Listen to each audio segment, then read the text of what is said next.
हमने सबसेल वाला electronic configuration सीख लिया था, अब हम सीखेंगे ऑर्बिटल वाला इलेक्ट्रॉनिक कॉन्फ़िगरेशन। बॉक्स बनाएंगे, ऑर्बिटल को बॉक्स से रिप्रेजेंट करते हैं, उसमें इलेक्ट्रॉन फिल करेंगे, लेकिन उसके लिए कुछ रूल होते हैं। जैसे ऑब्बाउ रूल अपना एनर्जी वाला था, वो तो यहां भी लगेगा, लेकिन उसके साथ साथ हमें यहां ऑर्बिटल के बारे में भी पता होना चाहिए। तो ऑर्बिटल में जब फिलिंग करोगे तो कैसे करोगे, हुंड्स रूल उसके बारे में बताता है। ठीक, तो अपन रूल लिख लें पहले। क्या है? No electron pairing, no electron pairing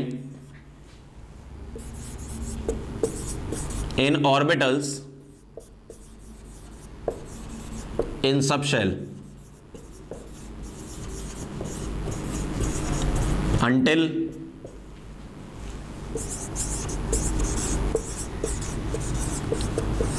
each orbital is occupied by electron with parallel spin, with parallel spin।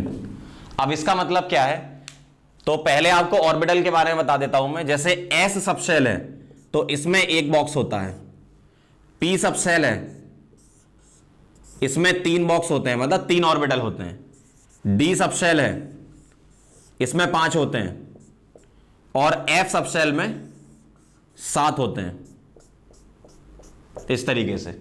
अब इसमें फिलिंग कैसे करोगे मैं बता देता हूं। जैसे मान लो आपको कभी एस में 1 भरना है, 1 इलेक्ट्रॉन, तो कैसे फिल करते हैं इसको, हम ऐसे फिल करते हैं इस तरीके से, या आप इसको ऐसे भी फिल कर सकते हो, आधा एरो ऐसा।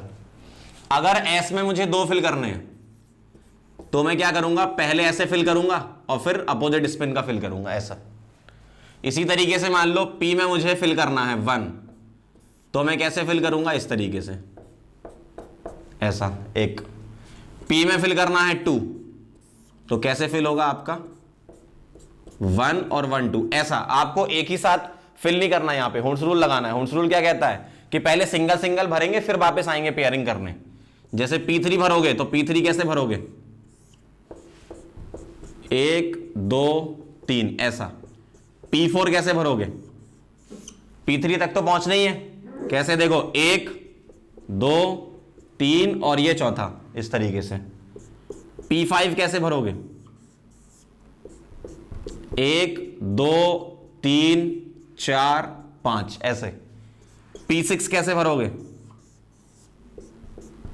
1 2 3 4 5 6 ऐसा। अब डी में बताता हूं। डी में सपोज करना है D8, इसको फिल करना है, तो कैसे फिल करोगे आप देखो, पहले सिंगल सिंगल भरेंगे फिर पेयरिंग कराएंगे। 1 2 3 4 5 6 7 8 ऐसे फिल करना है। सपोज आपको फिल करना है D6, तो D6 कैसे फिल करोगे, देखो D6 फिल करोगे 1 2 3 4 5, पहले सिंगल सिंगल करना फिर पेयरिंग कराना, इस तरीके से हम फिल करते हैं। ठीक है, तो फिलिंग देख लो कैसे करानी है आपको। अब इसमें एक रूल हमने ऑब्बाउ पढ़ा, एक रूल हमने हुंड्स पढ़ा, सिंगल सिंगल फिल करते हैं। अब यहां पर आप बोलोगे सर एक एरो आपने ऊपर और दूसरा नीचे क्यों फिल करा, तो उसके लिए जो रूल लगाया मैंने वो होता है पॉलीज रूल, या पॉलीज एक्सक्लूजन प्रिंसिपल भी बोलते हैं इसको, है ना। मैं पॉलीज रूल लिख रहा हूं। तो पॉलीज रूल क्या होता है, no two electrons will have all the four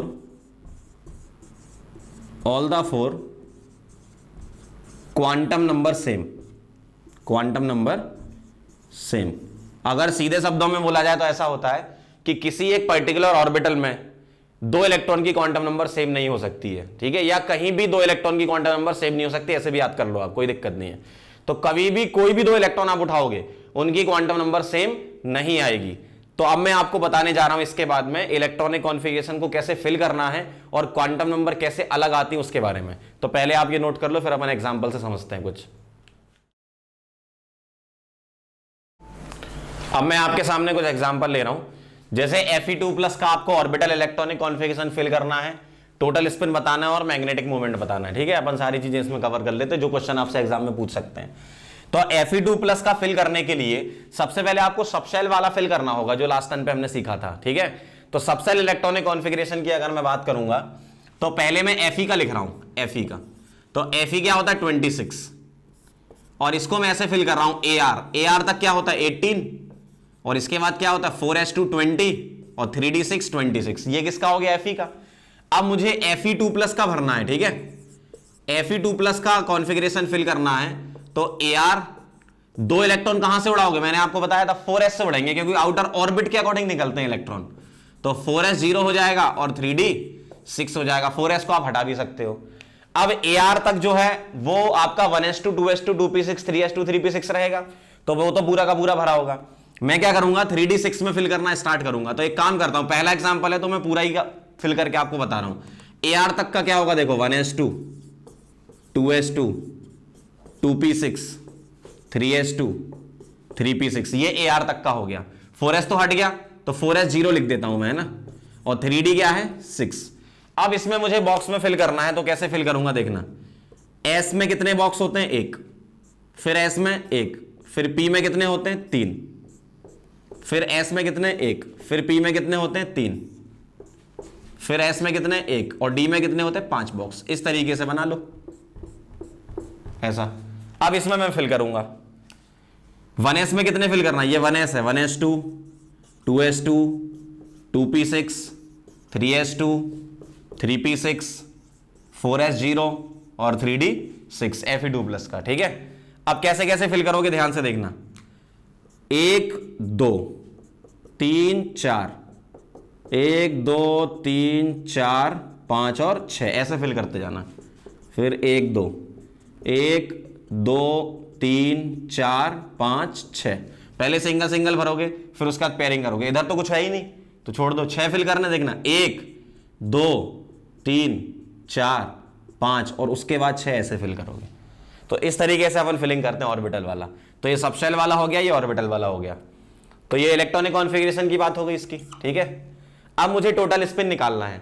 तो टोटल स्पिन का फॉर्मूला क्या था, TS is equal to total spin plus minus n/2, where n is the number of unpaired electron. बताओ यहां अनपेयर्ड कितने हैं। अनपेयर और पेयर कैसे चेक करते हैं, अगर बॉक्स में 2 इलेक्ट्रॉन फिल कर रखे हैं आपने, एक ही बॉक्स में 2, तो वो पेयर होता है, ठीक है। अनपेयर कहां, जहां सिंगल सिंगल दिखेंगे। तो आप पूरा का पूरा डायग्राम देखो, ऑर्बिटल डायग्राम, इसमें आपको अनपेयर यहां मिलेगा 1 2 3 और 4। तो n की वैल्यू कितनी हो गई यहां पर 4। तो टोटल स्पिन हो गया प्लस माइनस 4/2, मींस क्या हो गया प्लस माइनस 2 ऐसा। अब आपको मैग्नेटिक मोमेंट निकालना है। तो magnetic moment is equal to होता है √n इंटू n+2, और where n is the number of unpaired electrons. कितने निकाले आपने 4, तो 4 इंटू 4 + 2 4 + 2 6 होता है। तो 4 इंटू 6 कितना आ गया √24। यूनिट लिखना हो तो BM लिखते हैं, बोर मैग्नेटॉन, ठीक है। तो इस तरीके से अपन निकालते हैं। नोट कर लो, फिर मैं एक एग्जांपल से और समझाता हूं आपको। अगला क्वेश्चन है हमारा Cu2+ है, ठीक है। तो इसका पहले मैं कॉपर का बना रहा हूं। तो कॉपर 29 का इलेक्ट्रॉनिक कॉन्फ़िगरेशन एक्सेप्शनल होता है, बताया था मैंने आपको। AR 4s1 3d10 ये होता है इसका, ठीक है। तो अब आपको क्या करना है, कॉपर 2+, तो क्या करोगे Cu2+ का लिखोगे सबसे पहले सबशेल वाला। तो पहला इलेक्ट्रॉन कहां से उड़ाओगे 4s से, तो 4s 0, एक और उड़ाना है तो D से, तो 3d9 ये बनेगा। अब मैं इसको पूरा नहीं भर रहा हूं, लास्ट एग्जांपल में भर चुके हैं अपन, समझ गया होगे। AR का पूरा 1s2 2s2 2p6 3s2 3p6 तक तो भरेगा। मैं सिर्फ इतने पार्ट का भर देता हूं, ठीक है। ये भी खाली है तो ये भी नहीं भर रहा, D9 भर रहा हूं मैं, 3d9। देखना जरा कैसे भरेंगे। अब मुझे 9 इलेक्ट्रॉन फिल करने हैं। तो 1 2 3 4 5 6 7 8 और 9 इस तरीके से ये हो गया 3d9। अब आप मुझे बताओ अनपेयर्ड इलेक्ट्रॉन इसमें कितने, एक ही दिख रहा है आपको, सिंगली फिल्ड है ना। तो टोटल स्पिन क्या हो जाएगा, टोटल स्पिन हो जाएगा प्लस माइनस n/2, तो प्लस माइनस 1/2। मैग्नेटिक मूवमेंट क्या हो जाएगा, magnetic movement is √n into n+2। तो अनपेयर्ड इलेक्ट्रॉन कितने हैं 1, तो 1 इंटू 1+2, और 1+2 कितना होता है 3, तो ये हो जाएगा √3 BM इस तरीके से, ठीक है। एक एग्जांपल और ले रहा हूं मैं, सोडियम 11, इसका फिल करना है आपको, ठीक है। तो सोडियम का कैसे फिल करूंगा मैं, नियोन तक तो 10 हो गए और 3s1 ये हो गया सोडियम का। और नियोन तक का मतलब क्या होता है, अगर डिटेल में लिखूं तो 1s2 2s2 2p6 और 3s1 ऐसा आएगा। पूरा फिल करके बता रहा हूं। 1s में कितने इलेक्ट्रॉन है, 2, तो 1s2। 2s में कितने हैं, 2, तो 2s2। 2p6 1 2 3 4 5 और 6 इस तरीके से, है ना। 3s में कितने हैं, 1, तो ये 3s1 हो गया। तो ये हो गया आपका 1s2 2s2 2p6 और 3s1। ठीक है, इस तरीके से फिल करते हैं। टोटल स्पिन बता दो। अनपेड इलेक्ट्रॉन कितने दिख रहे हैं आपको, सिर्फ एक ही दिख रहा है सिंगली फील्ड यहां पे। तो ये हो जाएगा आपका प्लस माइनस n/2 और n क्या है आपका 1, तो प्लस माइनस 1/2 आ गया। और मैग्नेटिक मूवमेंट क्या आ गया इसका, √n × n+2 फॉर्मूला होता है। तो √1 × 1+2 कितना हो गया, ये √3। इस तरीके से करते हैं। ठीक है, नोट करो फिर एक एग्जांपल से और समझ लो। बहुत इंपॉर्टेंट है, इसलिए मैं बार बार इतने सारे एग्जांपल से आपको समझा रहा हूं, नोट कर लीजिए। अगला एग्जांपल है अपना Cr+3 का। देखना, पहले मैं Cr का फिल कर रहा हूं, ये भी एक्सेप्शन होता है। तो ये आएगा आपका Ar 4s1 3d5। याद रखना एटॉमिक नंबर 30 तक 2 एक्सेप्शन ध्यान रखने, क्रोमियम और कॉपर। अब एक बार बताओ, Cr+3 करना है तो आप क्या करोगे, 3 इलेक्ट्रॉन उड़ाओगे। तो बता दो कहां कहां से उड़ेंगे, अब तो समझ गए होगे। 4s से एक उड़ेगा और 2 उड़ेंगे d से, तो ये आ जाएगा 3d3 इस तरीके से। तो आप क्या करो, d को फिल कर लो बस। तो d में कितने इलेक्ट्रॉन फिल करने हैं, 3, तो 1 2 और 3 हो गया काम। अनपेड इलेक्ट्रॉन n कितने आ गए इसके, 3। तो टोटल स्पिन आ गया क्या, प्लस माइनस n/2 मतलब 3/2। और मैग्नेटिक मूवमेंट क्या आ गया, √n × n+2, ये लगा दिया मैंने। तो √3 × 5 √15 आ जाएगा ऐसा, इस तरीके से। समझ गए बात को। अगला एक क्वेश्चन ध्यान से देखना। If magnetic movement of Mnx+ is √24, then find x। थोड़ा अच्छा सा क्वेश्चन है ये। आपको x निकालना है और मैग्नेटिक मूवमेंट √24 है। तो पहले आप एक काम करो, इसमें ये पता कर लो कि कितने अनपेड इलेक्ट्रॉन है। तो मैं ऐसे कर रहा हूं, √n × n+2 मैग्नेटिक मूवमेंट का फॉर्मूला ये है √24। ठीक है, और अब आप यहां पर इसको क्वाड्रेटिक बना के सॉल्व करोगे तो लेंथी पड़ेगा। आप क्या हिट एंड ट्रायल लगा दो, जल्दी हो जाएगा। क्यों, n की वैल्यू तो अपन इंटीजर में रखेंगे, इलेक्ट्रॉन 1 होगा 2 होगा 3 होगा, ऐसे ही होंगे ना अनपेड इलेक्ट्रॉन। तो अगर n को 1 रखता हूं तो 1 × 1+2 तो √3 हो जाएगा।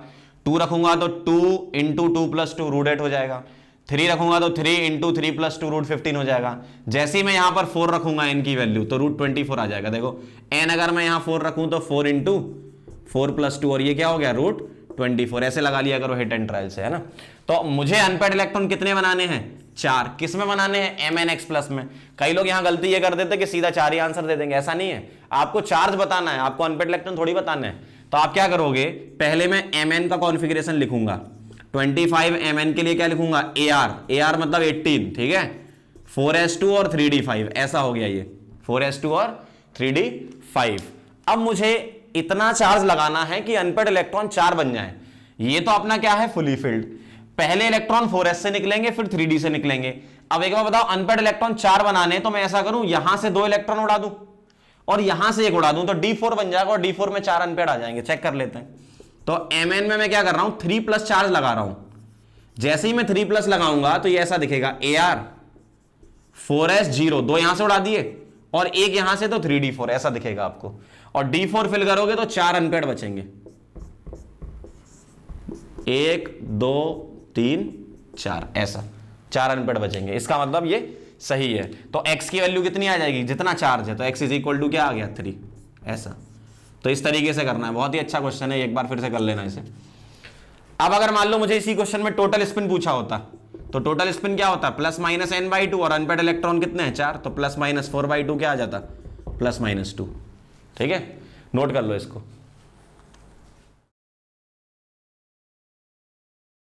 अब अगले टॉपिक पे हम आगे बढ़ते हैं। अगला टॉपिक है हमारा शेप ऑफ ऑर्बिटल्स। तो ऑर्बिटल्स की शेप के लिए सबसे पहले ऑर्बिटल के बारे में समझ लो क्या है। तो ऑर्बिटल क्या होता है उसके बारे में मैं बता रहा हूं। Orbital may be defined as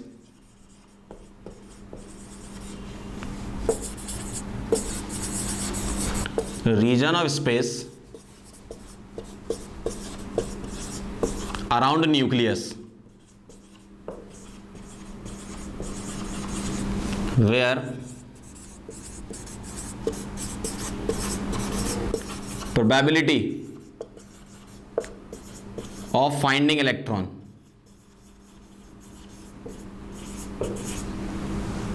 is maximum मतलब इलेक्ट्रॉन न्यूक्लियस के अराउंड मैक्सिमम टाइम कहां पर मिलेगा उसको अपन उस रीजन को हम क्या बोल देते हैं, ऑर्बिटल बोल देते हैं। और ऐसा बोलते हैं कि 90 to 95% प्रोबेबिलिटी अगर है तो हम बोल देंगे कि वो एरिया या वो रीजन क्या हो गया स्पेस का, न्यूक्लियस के अराउंड ऑर्बिटल हो गया। अब ऑर्बिटल की जो शेप होती है, एक श्रोडिंगर वेव इक्वेशन होती है, आगे अपन पढ़ेंगे जिसको, तो उसके सॉल्यूशन से ही ऑर्बिटल के बारे में हमें आइडिया लगता है। अभी तो सिर्फ हम शेप ऑफ ऑर्बिटल पढ़ रहे हैं तो आपको डायरेक्ट शेप ध्यान रखने पड़ेंगे। पहला वाला मैं बता रहा हूं, एस ऑर्बिटल।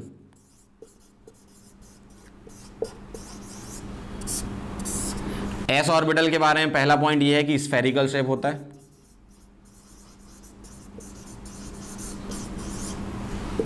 और ये नॉन डायरेक्शनल होता है, मतलब न्यूक्लियस के अराउंड एक्स वाई जेड तीनों डायरेक्शन में ही मिलेगा। जैसे अगर आप डायग्राम बनाना चाहो तो इस तरीके से बना सकते हो, ऐसा।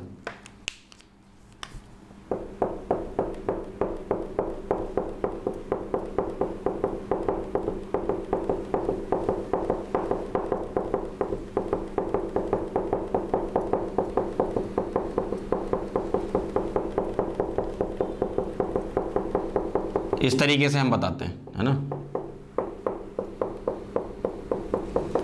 अब इसका मतलब क्या है ये समझ लो। ये जो डॉट है ये क्या रिप्रेजेंट कर रहे हैं, डॉट्स रिप्रेजेंट द प्रोबेबिलिटी। ये नंबर ऑफ इलेक्ट्रॉन नहीं बता रहे, क्या बता रहे हैं, प्रोबेबिलिटी ऑफ इलेक्ट्रॉन, कि इलेक्ट्रॉन मिलने की प्रोबेबिलिटी कहां पर ज्यादा है। तो जहां पर इलेक्ट्रॉन मिलने की प्रोबेबिलिटी ज्यादा होती है उस रीजन को हम क्या बोल देते हैं, ऑर्बिटल। तो एस ऑर्बिटल क्या होता है, स्फेरिकल होता है और नॉन डायरेक्शनल होता है। एक्स एक्सिस, वाई एक्सिस और जेड एक्सिस में यूनिफॉर्मली डिस्ट्रीब्यूट होता है। इस तरीके से आप इसकी एक्सिस बनाना चाहो तो बना सकते हो, वाई एक्सिस, एक्स एक्सिस और ये जेड एक्सिस, ऐसा। इस तरीके से आप इसको बना सकते हो। तो एस ऑर्बिटल क्या होता है, स्फेरिकल और नॉन डायरेक्शनल। अगला है सेकंड नंबर पे पी ऑर्बिटल।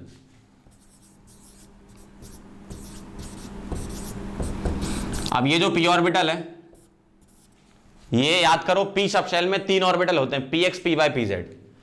अगर आप पी एक्स बनाना चाहते हो तो एक्स एक्सिस पर डंबल बना देंगे, ठीक है, ऐसा होता है ये डंबल शेप, ठीक है। तो पहला पॉइंट मैं लिख रहा हूं, डंबल शेप होता है।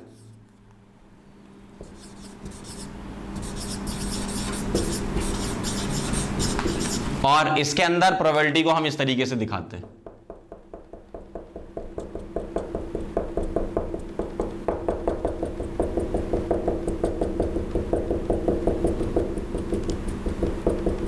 ऐसा। तो प्रोबेबिलिटी ऑफ फाइंडिंग इलेक्ट्रॉन कहां पर मैक्सिमम है, इधर। तो इसलिए इसको अपन बोलते हैं डंबल शेप, ठीक है। और डायरेक्शनल भी आप इसको बोल सकते हो। ये कुछ इस तरीके से है, ऐसा, ऐसे समझ सकते हो आप। यहां पर ये जो पॉइंट है वो ये वाला हो गया, और इस तरफ क्या है, यहां पर प्रोबेबिलिटी ऑफ फाइंडिंग इलेक्ट्रॉन क्या है, मैक्सिमम है। तो ये डंबल शेप होता है।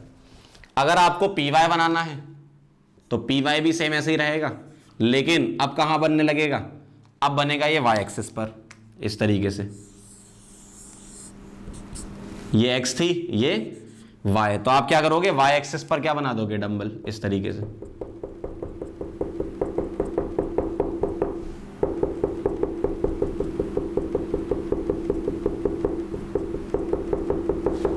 ठीक, सेम वही डंबल होता है। पीजेड अगर आपको बनाना है तो पीजेड क्या करोगे, जेड एक्सिस में बना दोगे, इस तरीके से, ऐसा। और ये हो गई इसकी प्रोबेबिलिटी इलेक्ट्रॉन के मिलने की। तो एस स्फेरिकल होता है और पी क्या होता है, डंबल। अब इसमें एक पॉइंट के बारे में और बात करते हैं जिसको बोलते हैं अपन नोड। नोड क्या होता है, the region of space around a nucleus where probability of finding electron is minimum, और हम बोल देते हैं जीरो भी बोल सकते हो आप, है ना। Probability of finding electron zero हो या फिर मिनिमम हो तो हम उसको क्या बोलते थे, नोड। अब हमें इन सब में नोडल प्लेन के बारे में बताना है। जैसे ये तो एक्स वाई जेड तीनों एक्सिस में है, तो इसमें अगर मैं आपसे बोलूं नोडल प्लेन तो एस में नोडल प्लेन कितने होते हैं, जीरो। कोई भी प्लेन ऐसा नहीं मिलेगा जहां इलेक्ट्रॉन ना हो, इलेक्ट्रॉन हर जगह होता है, क्यों, स्फेरिकल होता है, यूनिफॉर्मली डिस्ट्रीब्यूटेड।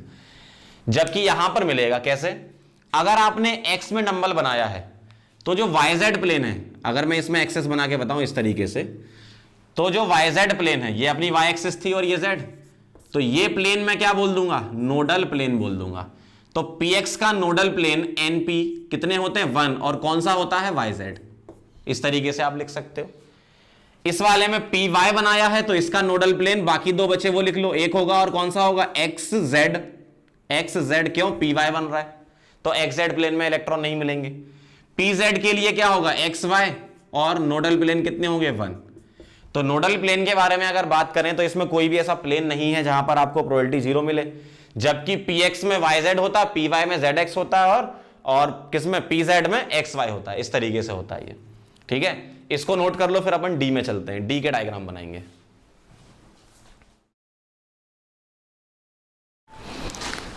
एस और पी के डायग्राम हम बना चुके हैं, अब डी के डायग्राम देखो। डी के डायग्राम जो होते हैं वो होते हैं डबल डंबल।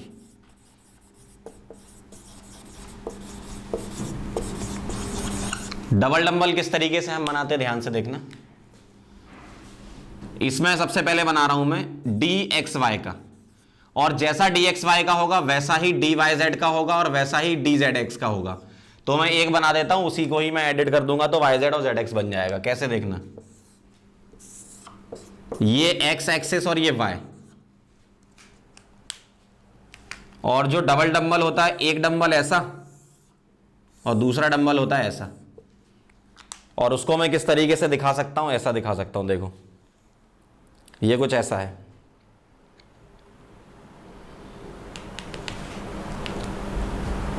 ये ऐसा बना हुआ है, सामने से आपको ऐसा दिखेगा, डबल डंबल है ये, है ना। तो इसके अंदर प्रोबेबिलिटी ऑफ फाइंडिंग इलेक्ट्रॉन मैं ऐसे दिखाऊंगा, डॉट से रिप्रेजेंट करते हैं अपन, है ना।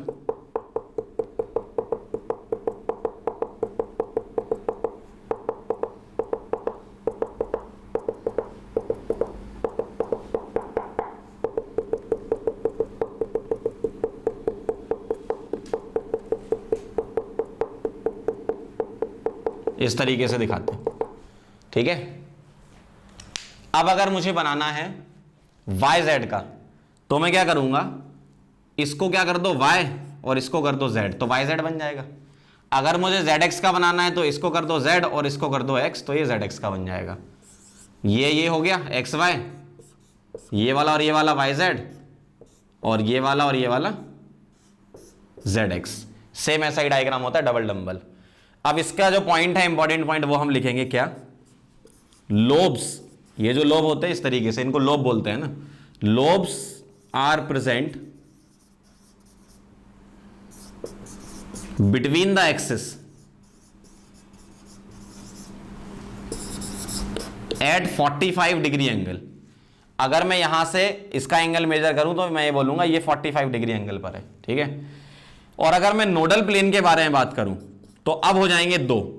कैसे, जो लोब प्रेजेंट है, अगर मेरे पास एक्स वाई प्लेन में लोब प्रेजेंट है तो वाई जेड और जेड एक्स इसका नोडल प्लेन होगा, ठीक।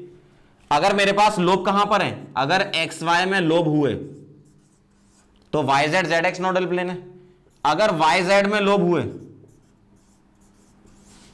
तो जेड एक्स और एक्स वाई नोडल प्लेन है, और अगर जेड एक्स में लोब हुए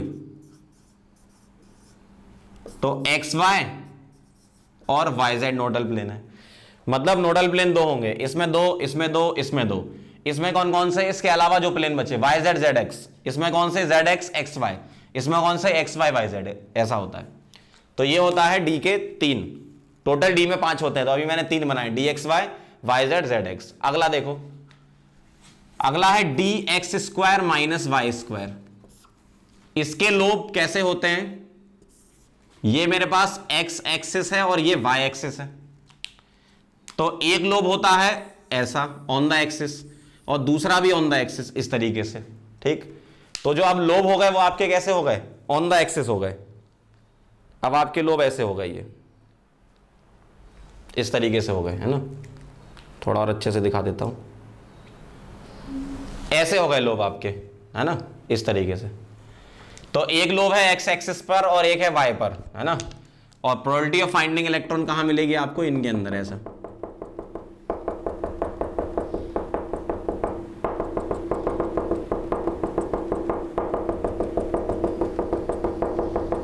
इस तरीके से अपन बनाते हैं ना। तो इसके पॉइंट क्या लिखेंगे, lobes are present on the axis, x और वाई एक्सिस पर, है ना। और अब बताओ नोडल प्लेन क्या होगा, मैं ये बोलूंगा two nodal planes are present at 45 degree angle. 45 degree angle मतलब अब इसके लोब एक्सिस पर है, तो यहां से एक प्लेन मिलेगा इधर वाला, ठीक। अगर एक्स वाई बनाया है तो ये वाला एक प्लेन मिलेगा 45 डिग्री एंगल पे और एक इधर वाला प्लेन मिलेगा, एक ऐसा और एक ऐसा, ठीक है। तो दो नोडल प्लेन इसमें भी होते हैं लेकिन 45 डिग्री एंगल पे होते हैं। एक लास्ट डायग्राम और है डी जेड स्क्वायर का। डी जेड स्क्वायर कैसा होता है, ध्यान से देखना। ये अपनी है जेड एक्सिस और इस पर लोब है इस तरीके से, ठीक। और एक इसमें एक्स वाई प्लेन में रिंग होती है ऐसी। तो होता कैसा है ये, उसको मैं दिखा देता हूं आपको, देखना ध्यान से। ये अपना जो डंबल बना है वो जेड एक्सिस पर बना है, ठीक है, ये जेड एक्सिस पर है। और जो रिंग है वो इस तरीके से है ऐसी, ऐसा है ये। तो ये हो गया डंबल और ये हो गई इसके अराउंड रिंग, ठीक है, ऐसी होती है, देख लो। तो जो रिंग है वो एक्स वाई प्लेन में है और डंबल किस में बना है, जेड एक्सिस पर बना है। तो प्रोबेबिलिटी ऑफ फाइंडिंग इलेक्ट्रॉन कहां कहां पर है, इसमें डंबल में भी है और इस रिंग में भी है, इस तरीके से। तो इसके बारे में हम बात करेंगे। लोब इज प्रेजेंट, जो एक लोब है प्रेजेंट ऑन जेड एक्सिस, तो जो लोब है वो जेड एक्सिस पर होता है। और a ring is present in x y plane, तो रिंग कहां पर होती है, एक्स वाई प्लेन में होती है। तो आप देखो प्रोबेबिलिटी तो यहां तीनों ही जगह है, एक्स वाई में भी है, जेड में भी है। तो हम लिखेंगे no nodal planes are present. तो नोडल प्लेन होते ही नहीं है, बट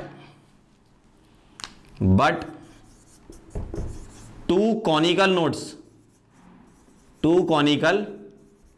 नोड्स आर प्रेजेंट। दो कॉनिकल नोड होते हैं इसमें, और हम कैसे ड्रॉ करते हैं उनको, इस तरीके से। जो अपनी रिंग थी ना, तो रिंग के ऊपर से ऐसा, इस तरीके से एक कोन बनता है ऊपर, ऐसा बना सकते हो, और एक बनता है इधर नीचे। तो दो कॉनिकल नोड होते हैं। कैसे बता सकते हो आप, देखो ध्यान से देखना। जैसे ये था अपना ऐसा, तो किस तरीके से निकल रहे होंगे ये कोन, कैसे बन रहा होगा, एक ऐसा, ठीक, और एक ऐसा, इस तरीके से यहां से ऐसे निकल रहे होंगे दो, और वैसे यहां नीचे भी निकल रहे होंगे। तो दो यहां पर क्या होते हैं, कॉनिकल नोड होते हैं। तो ये नोट कर लो और इनको याद कर लेना, डायग्राम कैसे कैसे होते हैं। अब मैं क्या करता हूं, एक टेबल बना देता हूं जिसमें आप नोडल प्लेन और कौन कौन से नोडल प्लेन है वो याद कर लेना। पहले ये नोट कर लो, फिर मैं बना देता हूं।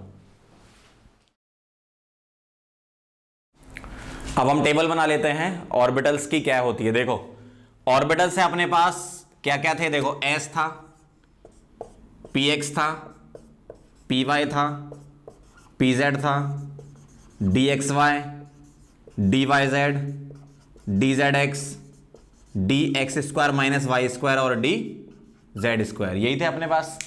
तो इनका शेप क्या क्या होता है? एस का होता है स्फेरिकल, नॉन डायरेक्शनल होता है ये स्फेरिकल। px, py, pz इनका होता है डंबल,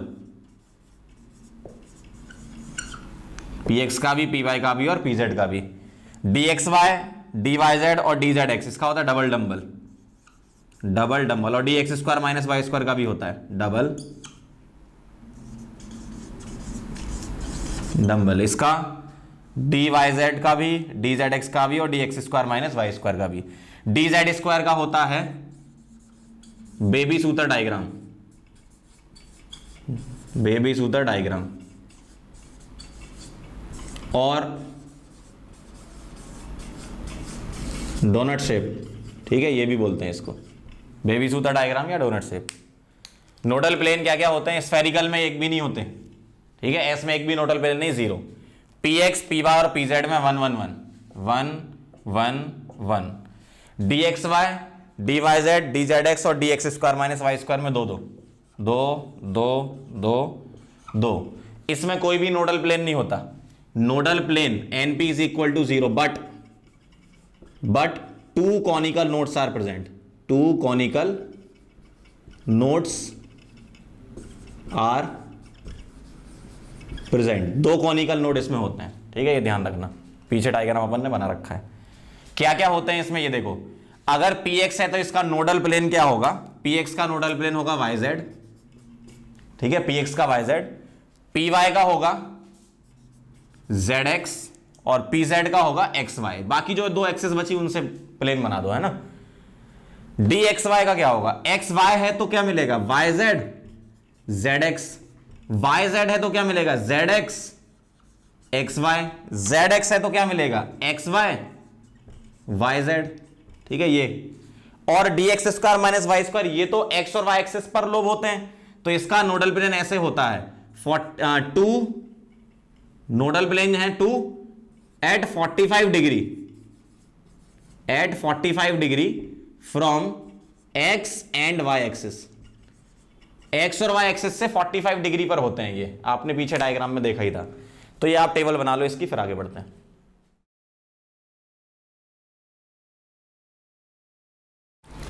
अब चलते हैं श्रोडिंगर वेव इक्वेशन पर। तो ध्यान से समझना, श्रोडिंगर वेव इक्वेशन एग्जाम से ओरिएंटेड ही हम पढ़ेंगे, क्योंकि अपने आप में बहुत ही खतरनाक टॉपिक है।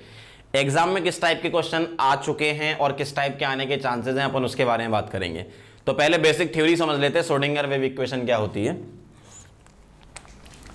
तो पहला पॉइंट लिखेंगे, it describes the 3D motion of electron around nucleus। ये न्यूक्लियस के अराउंड 3D मोशन बताती है इलेक्ट्रॉन के।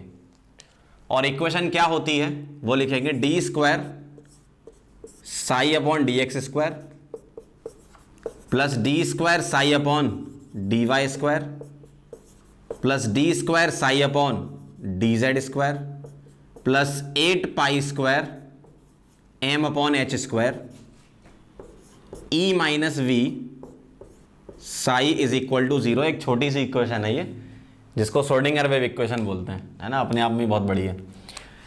अब ये जो साई है वो क्या होता है? साई होता है यहां पर वेव फंक्शन। साई इलेक्ट्रॉन का क्या है? वेव फंक्शन है। m जो है वो है मास ऑफ इलेक्ट्रॉन,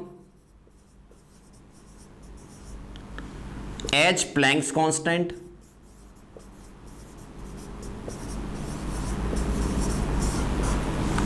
E होता है टोटल एनर्जी,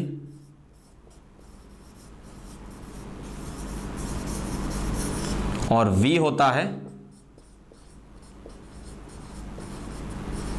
पोटेंशियल एनर्जी, ठीक है, और एक्स वाई जेड अपनी एक्सेस है। तो ये इक्वेशन होती है आपकी। अब इस इक्वेशन को सॉल्व किया जाता है, हमें सॉल्व नहीं करना, मैं आपको प्रोसेस बताता हूं क्या होता है। इस इक्वेशन को सॉल्व किया जाता है और जब इसको सॉल्व करते हैं तो साई की डिफरेंट वैल्यूज आती हैं। कैसे सॉल्व करेंगे? Energy, potential energy, m h वगैरह पुट करके इसको सॉल्व करते हैं।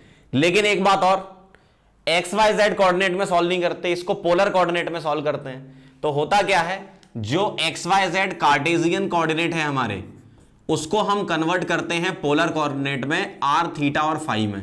हमें करना नहीं, मैं बस प्रोसेस बता रहा हूं क्या होती है। तो एक्स वाई जेड को r, theta, phi polar coordinate में हम कन्वर्ट करते हैं, और जब कन्वर्ट हो जाता है तो इक्वेशन को सॉल्व किया जाता है। तो हम पॉइंट लिख रहे हैं यहां पर, पहला,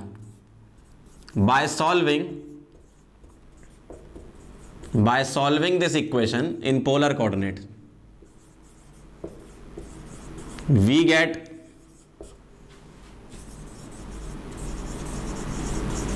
different values of psi।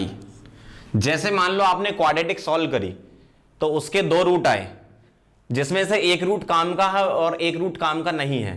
तो जो काम का रूट होता है वही हम यूज करते हैं, जो काम का नहीं होता उसको डिस्कार्ड कर देते हैं। उसी टाइप से यहां पर होता है। सेकंड पॉइंट में लिख रहा हूं, जो साई की वैल्यू आई उसके बारे में, some of them are meaningful values, some of them are meaningful values called eigen values. तो जो मीनिंगफुल वैल्यू होती है उसको आइगन वैल्यू बोलते हैं अपन, ठीक है। साई की मान लो psi 1, psi 2, psi 3, psi 4 and so on. मान लो बहुत सारी वैल्यूज आई आपकी, ठीक है। उनमें से मीनिंगफुल साई 2 और साई 4 ही है, या साई 2 या साई 3 ही है, तो उन वैल्यूज को हम मीनिंगफुल या आइगन वैल्यूज बोलते हैं। सी, जो आपका वेव फंक्शन होता है जब पोलर कोऑर्डिनेट में सॉल्व करते हो तो इसके दो पार्ट होते हैं। एक होता है आर वाला पार्ट जिसको बोलते हैं रेडियल पार्ट। रेडियल पार्ट को डिनोट करते हैं आर, आर से, मतलब स्मॉल आर के टर्म में एक फंक्शन बनेगा, ठीक है। और एक होता है angular part, angular part.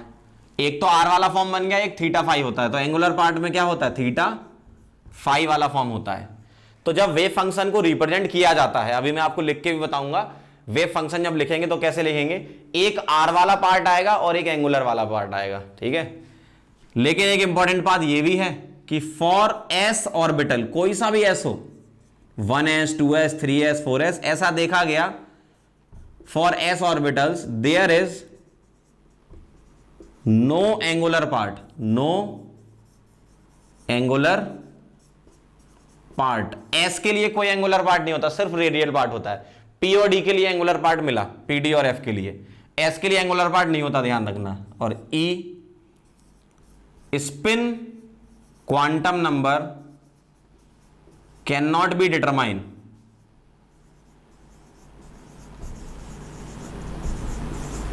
Bye solving Schrodinger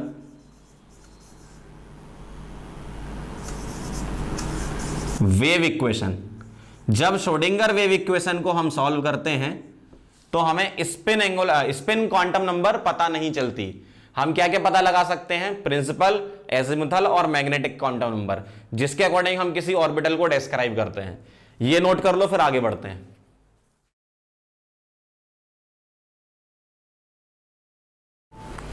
अब अगला पॉइंट है, there is no physical significance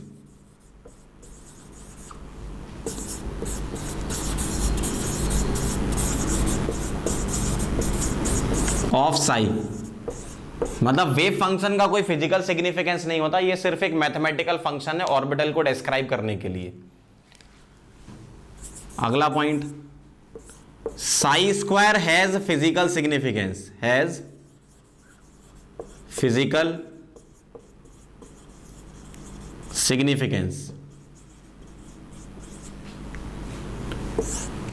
Sai square क्या बताता है हमें, प्रोबेबिलिटी ऑफ फाइंडिंग इलेक्ट्रॉन्स, इसके बारे में बताता है। अगर साई स्क्वायर मैक्सिमम हुआ तो हम बोल देते हैं कि एटॉमिक ऑर्बिटल प्रेजेंट होगा,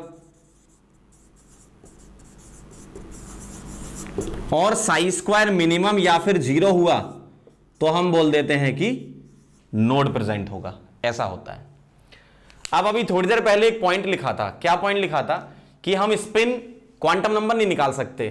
तो साई से रिलेटेड एक क्वेश्चन इस टाइप का होता है कि for Sai 210 find the orbital. कौन सा ऑर्बिटल होगा? दूसरा ऑर्बिटल एंगुलर मोमेंटम भी निकालो, ऑर्बिटल भी निकालो और ऑर्बिटल एंगुलर मोमेंटम। तो ऑर्बिटल बता दो क्या है, कैसे पता चलता है? देखो ये जो साई 210 लिखा है इसको हम ऐसे लिखते हैं साई एन एल एम। जब कभी भी हम साई को रिप्रेजेंट करते हैं तो ऐसे करते हैं एन एल एम। तो यहां एन क्या हो गया 2, एल क्या हो गया 1, एम क्या हो गया 0। तो इसको मैं लिखूंगा 2 L1 किसका होता है P, और याद करो M0 किसका होता था? इनमें से M0 किस बॉक्स का होगा? बीच वाले का। तो बीच वाले का M0 होगा, इसका मतलब क्या बोल दूंगा मैं? इस वाले का 0 है ना, और ये बीच वाला क्या होता था? Z। तो मैं ऑर्बिटल बोलूंगा 2pz होगा। इस टाइप का क्वेश्चन होता है एक। तो ये फर्स्ट पार्ट हो गया आपका। सेकंड पार्ट करने के लिए आपको ये तो पता चल गया कि 2pz है, तो P है तो P के लिए L क्या है 1, और ऑर्बिटल एंगुलर मोमेंटम क्या होता है? Under root L into L plus 1 cut H या H बार H/2 पाई। तो ये हो गया अंडर रूट 2 कट H। इस तरीके से तो ऐसा क्वेश्चन आपको मिलेगा। चलो एक बता दो, अगर मैं आपसे पूछूं कि साई, एक क्वेश्चन और, फॉर साई 400 बताओ कौन सा ऑर्बिटल होगा? तो कैसे लिखोगे? 4 ये हो गया n, ये l और ये m। तो 4l0 पर क्या होता है? s, और s के लिए l इक्वल टू 0 पर m0 होता है। इस तरीके से एक और बताओगे? एक और कर लेते हैं। साई 520 इसका बताओ क्या लिखोगे? n l m, 5l equal to 2 पर d, और बीच वाला बॉक्स कौन सा होता था? 0 वाला, dz²। ऐसा। तो इस तरीके से हम पता लगाते हैं किसी भी ऑर्बिटल के बारे में। अब नोट कर लो, फिर इसमें एक बहुत ही अच्छा न्यूमेरिकल होता है, इसमें नोट वगैरह पूछते हैं तो वो मैं आपको करवाता हूं। अब आगे बढ़ते हैं। न्यूमेरिकल के बारे में बता रहा था मैं, कैसे सॉल्व करना है। क्वेश्चन देखने में बड़े डरावने से होते हैं, लेकिन क्वेश्चन का सॉल्यूशन बहुत ही आसान होता है। ध्यान से देखो, पहला वेव फंक्शन 2s के लिए दे रखा आपको ऐसा। अच्छा, यहां पर ये जो पार्ट है इसको बोलते हैं रेडियल पार्ट। इनटू में एंगुलर पार्ट यहां आता नहीं है, क्यों? एस का फंक्शन है, एस में कोई एंगुलर पार्ट नहीं होता। एंगुलर पार्ट अगर कभी दिखेगा तो ऐसा दिखेगा साइन थीटा कॉस फाई, इस टाइप से कुछ दिखेगा, है ना। तो ये 2s है, एस है तो कोई एंगुलर पार्ट नहीं है, सिर्फ रेडियल पार्ट दे रखा है। अब क्वेश्चन पढ़ो क्या कह रहे हैं। r is equal to r0 पर एक नोड फॉर्म हो रहा है, रेडियल नोड फॉर्म हो रहा है। रेडियल को अपन स्फेरिकल नोड भी बोलते हैं ना। दस for 2s find r0 in terms of a0। कैसे करना है? मैंने आपको बताया था कि नोड बनेगा, इसका मतलब साई स्क्वायर को 0 करना है, पीछे लिखा है हमने। तो इसके स्क्वायर को 0 कर दो। अच्छा, इसके स्क्वायर को 0 करोगे, इसका मतलब इसी को 0 कर दो मैथमेटिकली, उससे भी आंसर आ जाएगा। तो इसके स्क्वायर को 0 करो मतलब इसी को 0 कर दो। अब देखो ये कांस्टेंट है, पाई भी कांस्टेंट होता है बचपन से। a0 होता है बोहर रेडियस, ये भी कांस्टेंट है, क्यों? a0 होता है 0.53, बोहर रेडियस बोलते हैं इसको। तो ये भी कांस्टेंट है आपका। e वाला वैसे ही कांस्टेंट होता है। तो ये जो वैल्यू बची, ये वाली, ये वेरिएबल होगी। तो मैं क्या लिखूंगा? 2 माइनस आर बाय a0, इसको 0 रखना है, और r को यहां r0 पुट कर देना, क्यों? r is equal to r0 पे नोड बन रहा है ना। तो यहां से r0 आ जाएगा आपका 2a0। मींस ये वैल्यू जब पुट करोगे तो ये 0 हो जाएगा। इसका मतलब ये रेडियल नोड आ गया आपका। इस तरीके से सॉल्व करना है। एक क्वेश्चन और समझ लो, बहुत ईजी है। 3s का आपको वेव फंक्शन दे रखा है, अगेन नो एंगुलर पार्ट। देखो 3s है तो कोई एंगुलर पार्ट होगा नहीं, क्योंकि s में एंगुलर होता ही नहीं है। Where sigma is equal to, ये कुछ यहां बड़ा सा आ रहा होगा ये, तो उसको उन्होंने सिग्मा मान लिया। अब आपको बताना maximum radial distance of node from nucleus. क्या करना है वही आप जानते हो। साई स्क्वायर को 0 रखने का मतलब इसी को 0 रख दो। ये कांस्टेंट है, यहां पर a0 ही आएगा, यहां पे है ना, a0 कर लेना। ये कांस्टेंट है, ये कांस्टेंट है और ई भी कांस्टेंट है। इसका मतलब ये जो होगा ये क्या होगा 0, sigma square minus 6 sigma plus 6 is equal to 0। कोई परफेक्ट स्क्वायर जैसा कुछ बन रहा है क्या, रूट वगैरह डायरेक्ट तो नहीं बन रहा, तो हम सीधीधराचार लगाएंगे। तो sigma is equal to minus B plus minus under root B square minus 4 into A into C divided by 2a लगा देंगे। थोड़ा सा और सॉल्व कर लो, क्या आ जाएगा, ये आ जाएगा 6 plus minus under root 36 minus 24 कितना हो गया, 36 माइनस 24 12 हो गया डिवाइडेड बाई 2। थोड़ा सा और सॉल्व कर लें इसको, 6 प्लस माइनस इसको 2√3 लिख सकता हूं अंडर रूट 12 को बाई 2। नीचे से 2 को काटेंगे कैसे, ये बन जाएगा 3 प्लस माइनस √3। यहां से 2 कॉमन लेके नीचे से उड़ा देना। अब यहां पे सिग्मा की दो वैल्यू आई, क्या 3 माइनस √3 और एक सिग्मा आया 3 प्लस √3। अब क्वेश्चन में देखो क्या पूछा, मैक्सिमम डिस्टेंस पूछिए। देखो नोट तो आपको दोनों जगह मिलेंगे, ये वैल्यू छोटी ये बड़ी है तो ये पहले मिल जाएगा मतलब मिनिमम डिस्टेंस देगा, और ये क्या देगा मैक्सिमम डिस्टेंस देगा। तो मैक्सिमम डिस्टेंस निकालना है तो सिग्मा को आप यहां से 2rz अपॉन 3a0 पुट कर दो, अपॉन 3a0, ये आपका आ जाएगा आंसर। यहां से r निकाल लो तो r इज इक्वल टू आ जाएगा 3a0 बाई 2z 3 प्लस √3, ऐसा होता है।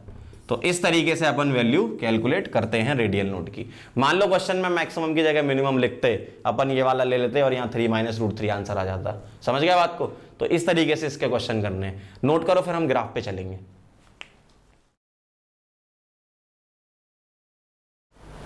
अब इसके एक इंपॉर्टेंट पोर्शन ग्राफ पर चलते हैं। अलग अलग ऑर्बिटल के लिए अलग अलग ग्राफ बनते हैं, क्या क्या बनाने हैं आपको देखो। फॉर एस ऑर्बिटल सबसे पहले बता रहा हूं मैं, एस के लिए पहला केस है साई वर्सेस आर का। अब साई वर्सेस आर का जब आप ग्राफ बनाओगे तो आपको एक पर्टिकुलर इक्वेशन पता होनी चाहिए, उससे आप ग्राफ बनाओगे।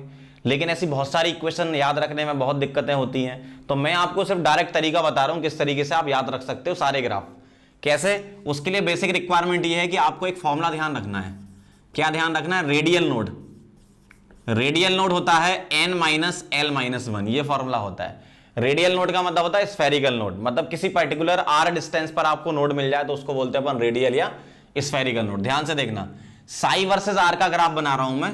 सबसे पहले 1s के लिए, तो 1s के लिए साई वर्सेस r कैसे बनेगा, आपको क्या करना है, बस पहला ग्राफ याद रखना है। अगर आप पहला याद रख लोगे तो सारे नेचर इसी टाइप के होते, तो आपको मैं और याद करवा दूंगा। तो 1s का ग्राफ ऐसा होता है, और इसको याद रखने के लिए आपको पता है भाई बॉयल्स लॉ का ग्राफ ऐसे याद कर लेना, पहले कभी पढ़ा होगा, है ना। तो साई वर्सेस आर का ग्राफ ऐसा होता है, रेक्टेंगुलर हाइपरबोला इसको बोलते हैं, बस ये ध्यान रखना आपको पहला। अब इसी से मैं सेकंड कैसे बनाऊंगा, ये 1s का हो गया। अब देखो b 2s का,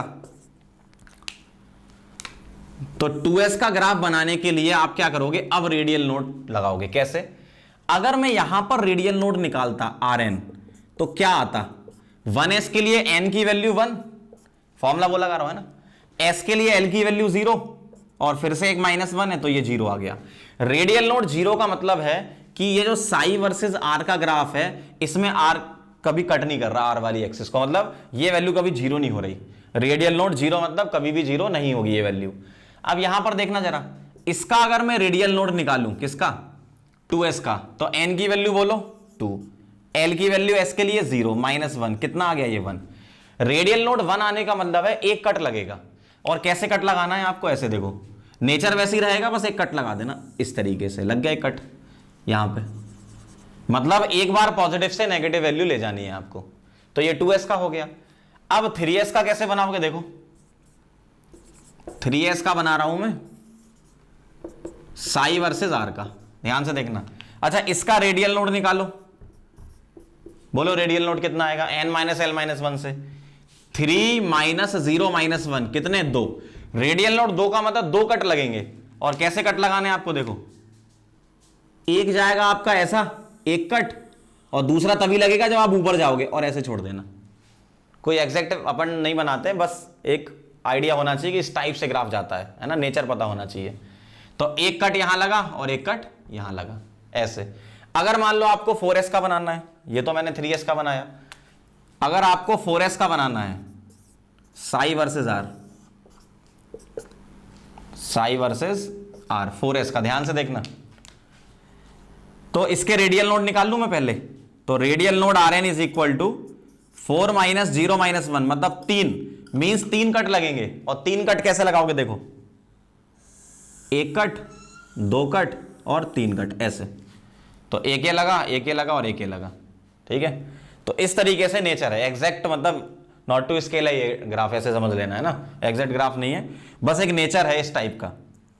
अगर 5s का बनाना है तो बताओ, अगर आप साई वर्सेस आर 5s के लिए बनाओगे तो 5s के लिए निकाल लो पहले क्या, n minus L minus 1 5s का रेडियल नोड कितने आएंगे बताओ, 5 माइनस 0 माइनस 1 4, मतलब 4 कट लगाने हैं आपको। तो 4 कट कैसे लगेंगे, देखो ध्यान से देखते जाना, 1 2 3 4 और ऐसा, इस तरीके से छोड़ देना। तो 1 कट 2 3 और 4, इसी तरीके से यहाँ पे जितने कट हैं वो मैं क्रॉस कर देता हूँ, पहले किया हुआ है।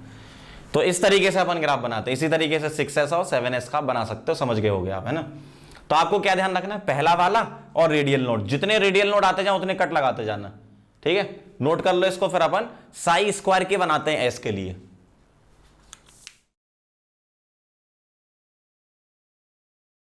अब हमने साई वर्सेस आर के बना लिए, अब साई स्क्वायर वर्सेस आर के बनाएंगे। कैसे बनाएंगे, बहुत ध्यान से देखो, बहुत आसान है।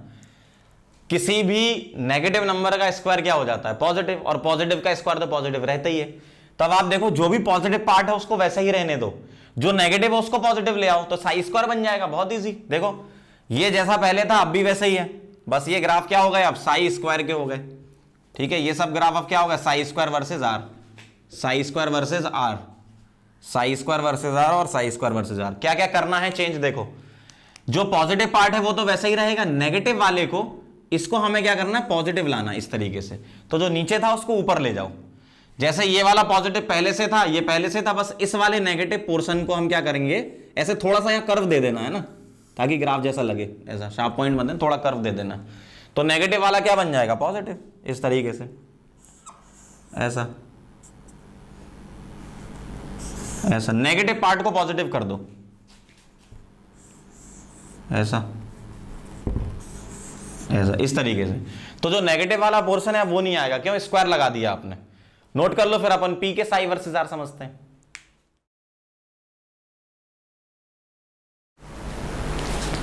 अब आगे बढ़ते हैं, देखो पी के लिए बता रहा हूं मैं साई वर्सेस आर, बस पहला वाला आपको ध्यान रखना है। तो पी का पहला वाला ग्राफ ऐसा होता है, ये इस तरीके से, ठीक। अब आपको मान लो 3p का बनाना। अच्छा एक बात बताओ, पहले रेडियल नोड निकाल लो, इसके कितने आ रहे हैं, 0 आ रहे होंगे तभी कट नहीं लग रहा कोई। तो साई वर्सेस आर में एक भी कट नहीं, मतलब 0 नोड आ रहे होंगे, चेक भी कर लेते हैं। n minus L minus 1 2 minus L 1 होता है पी के लिए, और एक और 1 है यहां पर माइनस में ना, तो ये 0 आ गया। तो रेडियल नोड 0 मतलब कोई भी कट नहीं। लेकिन जैसे ही मैं यहां 3p का बनाऊंगा, तो 3p के लिए साई वर्सेस आर, बताओ कितने कट लगेंगे, रेडियल नोड से निकाल लो।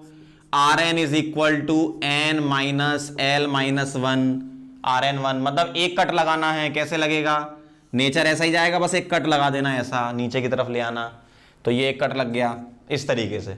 न्यूक्लियस कोई नोड नहीं होता, इस पॉइंट का मतलब न्यूक्लियस है ना, ये कोई नोड नहीं होता, इसके आगे जो कट लगेंगे वो नोड होते हैं। अगला बताओ जरा, 4p का बोलो, 4p का साई वर्सेस आर, 4p का साई वर्सेस आर कैसा होगा, रेडियल नोड से पता चलेगा। रेडियल नोड कितने हैं 4p के लिए, 4 माइनस p के लिए l की वैल्यू 1 माइनस 1, तो ये कितना आ गया आपका 2, मतलब 2 कट लगाने हैं। कैसे लगेगा देखना, ऐसा जाओगे, एक कट और ये दूसरा कट ऐसे छोड़ देना, ठीक है। एक कट ये लग गया और दूसरा कट ये लग गया, फिर ऐसे छोड़ देना इसको, ये 4p का हो गया। इसी तरीके से आप बाकी सारे बना सकते हो, समझ गए होगे, मैंने 2p 3p और 4p बता दिया। अगर आपको 5p बनाना है 3 कट लगा देना, एक ये दूसरा ये, फिर नीचे ले आके छोड़ देना, ऐसे इस तरीके से बनते रहते हैं ग्राफ। अब एक आपको जादू दिखाता हूं, बहुत इजी, देखना। जो ग्राफ 2p का है वही होता है 3d का, कितना अच्छा काम हो गया। वही होता है 4f का, f तक ही बनाएंगे, आगे बनाना है तो 5g का भी यही होगा। जो 3p का है वही होगा 4d का और वही होगा 5f का, और जो 4p का है वही होगा 5d का और वही होगा 6f का। नेचर सेम होगा, मैं ये बोल रहा हूं। डिफरेंस क्या रहेगा, 2p वाले का पीक थोड़ा पहले रहेगा, क्यों, 2p का जो पीक है वो कहां मिलेगा, n इक्वल टू 2 पे मिलेगा, जबकि 3d का पीक n इक्वल टू 3 पे। तो अगर मैं 2p 3d और 4f को आपको एक साथ दिखाऊं तो ये कुछ ऐसे दिखेंगे, ध्यान से देखना। 2p अगर ऐसा दिखेगा तो 3d ऐसा दिखेगा और 4f ऐसा दिखेगा।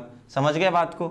ये पीक पहले आ रहा है, इसका पीक बाद में आ रहा है और इसका पीक थोड़ा बाद में आ रहा है। ये 2p, ये 3d, ये 4f, नेचर सेम है, बस क्या डिफरेंस है?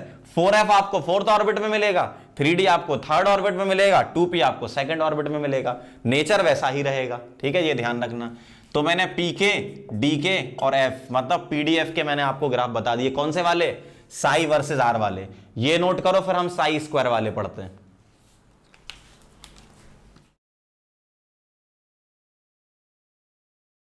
अब हम चलते हैं साई स्क्वायर पे। तो मैं क्या कर रहा हूं, यहां पर केस 1 की जगह केस 2 कर दूं, साई की जगह साई स्क्वायर कर दूं, और जैसे ही मैंने साई स्क्वायर किया तो सभी जगह क्या हो जाएगा? साई स्क्वायर वर्सेस आर हो जाएगा, ठीक है। अब क्या करना है, पॉजिटिव का स्क्वायर तो पॉजिटिव ही रहता है, नेगेटिव वाले को भी पॉजिटिव ले आएंगे।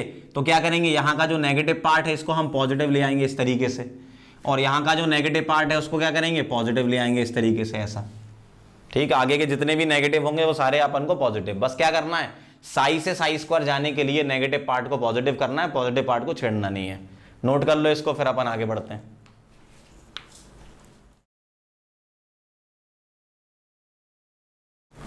अगला है अपना रेडियल प्रोबेबिलिटी डिस्ट्रीब्यूशन कर्व, या जिसको डी फंक्शन भी हम बोलते हैं। तो ये रेडियल प्रोबेबिलिटी डिस्ट्रीब्यूशन कर्व क्या होता है, न्यूक्लियस से किसी r डिस्टेंस पर जाकर एक स्फीयर बनाओ और एक dr का एलिमेंट ले लो, तो वहां पर प्रेजेंट प्रोबेबिलिटी हम यहां से पता करते हैं, ठीक है। तो जो फंक्शन होता है उसको बोलते हैं डी फंक्शन, और ये फंक्शन होता है 4 पाई r square Sai square dr, ठीक है, ये फंक्शन होता है। इसका हमें बनाना है वर्सेस आर, इसको हम बोलते हैं D function. D function versus R हम बनाएंगे। तो कैसे कर बनाना, देखो, पहला 1s के लिए डी फंक्शन वर्सेस आर, बस पहला आपको ध्यान रखना, देखो पहला वाला होता है ऐसा, इस तरीके से, ठीक। तो डी फंक्शन वर्सेस आर जो है वो ऐसा होता है 1s का। अब जो ग्राफ 1s का होता है वही 2p का, वही 3d का और वही 4f का। ये तो बहुत अच्छी बात हो गई हमारे लिए। बस डिफरेंस क्या होगा, स्पीक का डिफरेंस होगा। अगर मैं चारों ग्राफ एक साथ आपको बना के बताऊं तो कुछ ऐसा होगा, 1s का ऐसा जाएगा, 2p का ऐसा, 3d का ऐसा और 4f का ऐसा। मतलब ये जो पीक हैं वो शिफ्ट होते जाएंगे। तो ये 1s, ये 2p, ये 3d, ये 4f, नेचर सेम टाइप का रहेगा, क्योंकि 4f आपको फोर्थ ऑर्बिट में मिलेगा, 3d थर्ड में, 2p आपको सेकंड ऑर्बिट में और 1s आपको फर्स्ट ऑर्बिट में मिलेगा। इसी तरीके से अगर मुझे बनाना है सेकंड वाला 2s का, जो 2s का होगा वही 3p का, वही 4d का और वही किसका होगा, 5f का। समझ रहे हो बात को? तो इस तरीके से हम बनाते हैं। तो डी फंक्शन वर्सेस आर का जो ग्राफ है वो ऐसा होगा। अब इसमें क्या करना है आपको, एक छोटा पीक और एक बड़ा पीक, ऐसा, इस तरीके से। तो अपन क्या करेंगे, पीक को बढ़ाते जाएंगे ऐसे। तो ये किसका हो गया, 2s, 3p, 4d और 5f का, ऐसा। और ये जो होंगे ये आपके रेडियल नोड होंगे। निकाल के देख लेते हैं rn रेडियल नोड।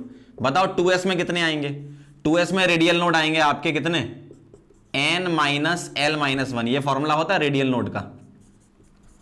तो 2 माइनस 0 माइनस 1, एक मतलब एक कट आएगा, यहां पे एक कर्व का चेंज होगा। इसी तरीके से आप 3p का निकालोगे तो भी 1 आएगा, 4d में भी 1 आएगा, 5m में भी 1 आएगा।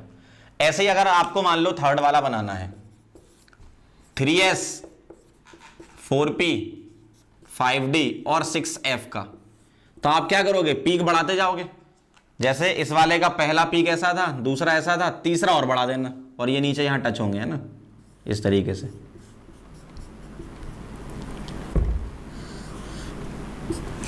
ऐसा। तो ये वाला जो पॉइंट है ये पीक क्या बताते हैं, प्रोबेबिलिटी ऑफ फाइंडिंग इलेक्ट्रॉन, और जो पीक मैक्सिमम होगा वहां पर इलेक्ट्रॉन मिलने की प्रोबेबिलिटी सबसे ज्यादा होगी। इसी तरीके से आप क्या करो, अगर आपको मान लो 4s का बनाना है तो आप क्या करोगे, एक पीक और ऊपर बढ़ा दोगे, ऐसा। अब इसमें एक क्वेश्चन पूछ लेते हैं, नंबर ऑफ पीक्स बताओ। तो नंबर ऑफ पीक्स जो होते हैं वो होते हैं n माइनस एल, इससे आप निकाल सकते हो। जैसे मान लो आपसे पूछा 6f में कितने पीक आएंगे, अभी आपको सामने ग्राफ बना रखा है, 3 पीक आएंगे, इससे चेक कर लो। 6f में पीक बता रहा हूं मैं, देखो n की वैल्यू 6 और l के लिए कितनी 3 होती है, f के लिए l की वैल्यू 3 होती है, तो 6 माइनस 3 कितना आ गया, 3 पीक आएंगे। इसी तरीके से आप निकाल सकते हो। तो मैंने आपको सारे ग्राफ बता दिए। एग्जाम ओरिएंटेड ही मैंने पढ़ाया, क्योंकि ये सब चीजें बहुत ही खतरनाक मानी जाती हैं, तो बहुत ही ज्यादा टाइम कंज्यूमिंग भी होती हैं। आपको कंसाइज वे में बता दिया, एग्जाम में क्वेश्चन आएगा तो आपको कैसे करना है, इसको नोट कर लो, फिर अपन न्यूमेरिकल्स के बारे में बात करेंगे।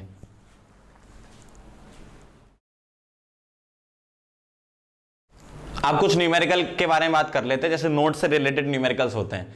मैंने आपको एक न्यूमेरिकल तो कराई दिया, नोड निकालने वाला, आर्क वाला, जो आपको वेव फंक्शन दिया जाता था।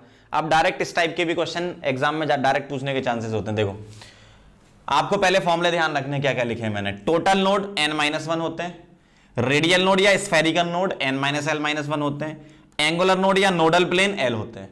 अब मैं यहां पर सबसेट लिख रहा हूं और आप आंसर बताते जाना। जैसे मान लो 2s, 3p, 4d, 4f, 3d, ठीक है, ये मैंने लिख दिए। तो टोटल नोड बताओ n-1, n की वैल्यू क्या होती है जो पहले लिखी है, मतलब 2-1 कितने आ गए 1, इसके 3-1 कितने 2, 4-1 3, 4-1 3, 3-1 2, इस तरीके से। रेडियल नोड या स्फेरिकल नोड का फॉर्मूला होता है n-l-1, ठीक है। तो 2 माइनस l की वैल्यू s के लिए 0, -1, तो ये कितना आ गया 1, ऐसे निकालना है। इसके लिए बताओ 3p के लिए, 3-1 कितना हो गया ये, 3-2 मतलब 1, 4 माइनस d के लिए l की वैल्यू 2, -1, ये कितना हो गया 1, ठीक, 4 - 3 हो जाएगा उधर। 4f के लिए निकालो, 4 - 3 -1, तो ये कितना हो जाएगा 0, रेडियल नोड। 3d के लिए निकालो, 3 - 2 -1, ये भी कितना 0, इस तरीके से। और एंगुलर नोड या नोडल प्लेन l होता है, तो s के लिए l की वैल्यू 0, p के लिए 1, d के लिए 2, f के लिए 3, d के लिए 2, इस तरीके से निकालते हैं। तो ऐसे क्वेश्चन एग्जाम में आ चुके हैं और आगे भी आने के चांसेस हैं, इसको नोट कर लो। फिर अपन एटॉमिक स्ट्रक्चर से रिलेटेड जितने भी टॉपिक पढ़े उसका एक न्यूमेरिकल कवर करते हैं, बहुत बड़ा सा पार्ट, ठीक है, नोट कर लो पहले आप, बहुत सारे न्यूमेरिकल करेंगे हम।